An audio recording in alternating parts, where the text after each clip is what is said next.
Hello for the seventh Sunday of Ordinary Time using Samuel 26, verses 2 to 23, the Gospel Luke 6, verses 27 to 38. And it has to do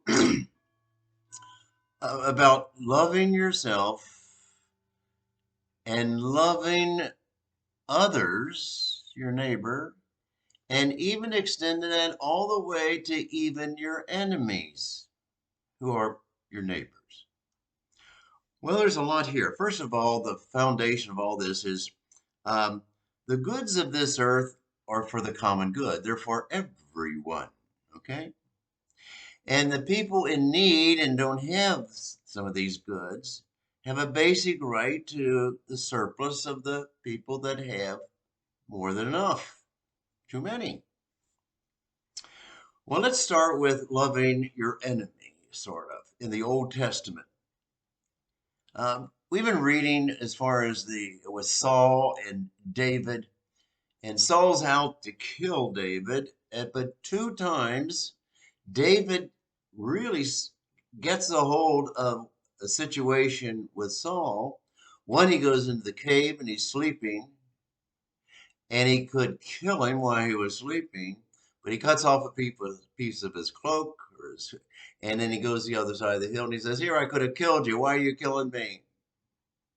And the second time, David goes where the king is, and he's sleeping, and right by his side is the spear. And so he takes his spear, he goes over to the other side of the hill, and he says, "Here's your spear. I could have run you through. I could have killed you."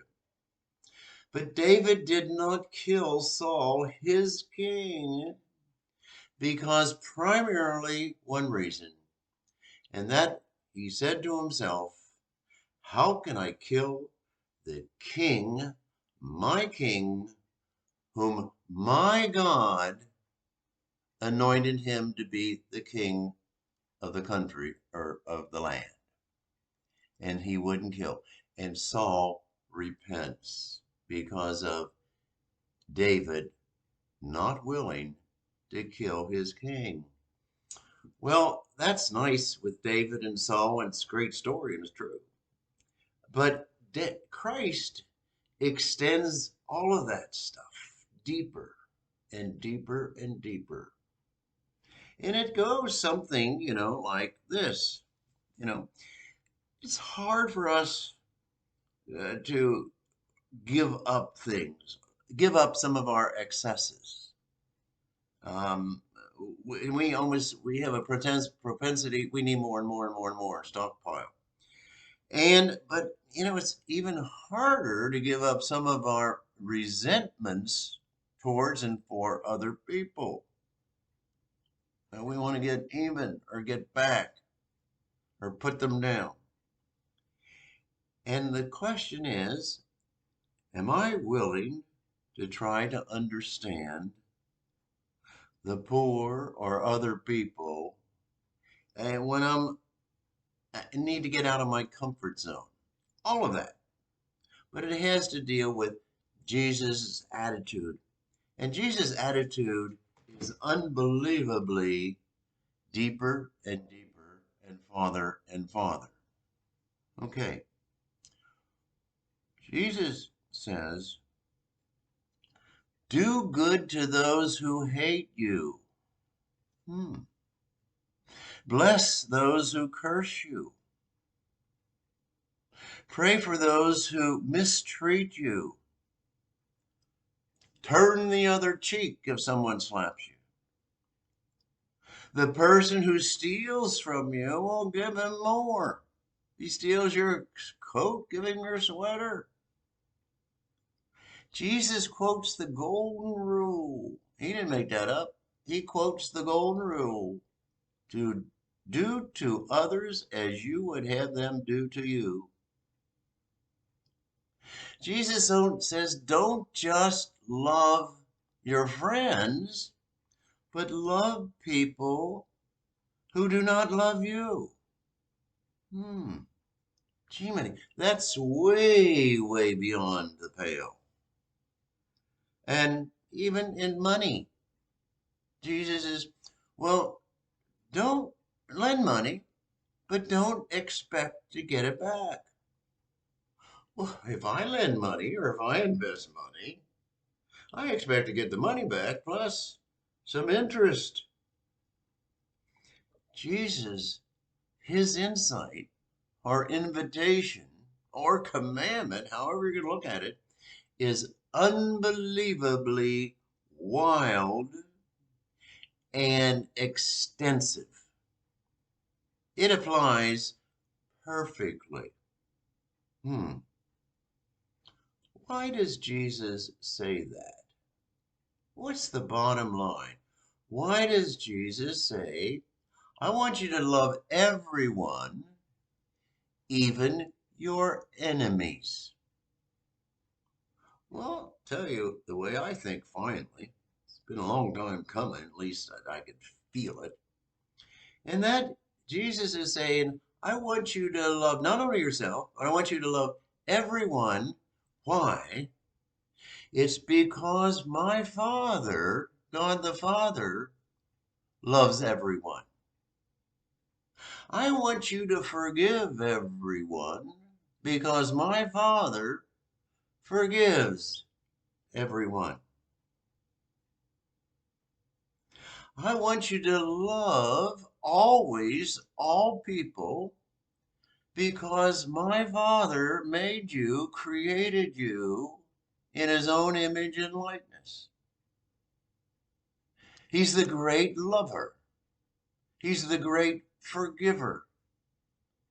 He's the most greatest. And he wants you to be great like he is. The problem is we will never be able to do that perfectly. But it's our goal. It's our thrust. It's our insight. And if you can ever get that insight that God created you like himself, you aren't equal, but like himself, and then you're supposed to try to be what God is like. And we can do this. If you have a favorite parent and you just think your father or your mother hung the moon, well, growing up, and the insight in your light, I would hope it'd be, I would like to be like my mother, or I would like to be like my father. Well, the insight of Jesus is God is your father, or God is your mother. And you were created by my Father, and you're supposed to be and try to be like him. That's the bottom line reason. David wouldn't kill the king. I'm not supposed to kill anybody. I'm supposed to be like God and love everybody. I'm supposed to be like God and forgive everyone all the time. Don't make perfectionism say, I can't do it. And then you give up and you don't even try. Forget about, aim toward the loving God, the forgiving God, and try to be like God the Father and Jesus, his Son, who was one with the Father. That's the essence of it all. That's the meaning of it all. Wouldn't this world be different? Would we be encountering world warfare, the Russians and the United States and the Europeans and the Chinese and so forth, if we acted like the way God created us? Wouldn't it be terribly different if we just seriously tried to be like God? It's worth the effort. Have a good day.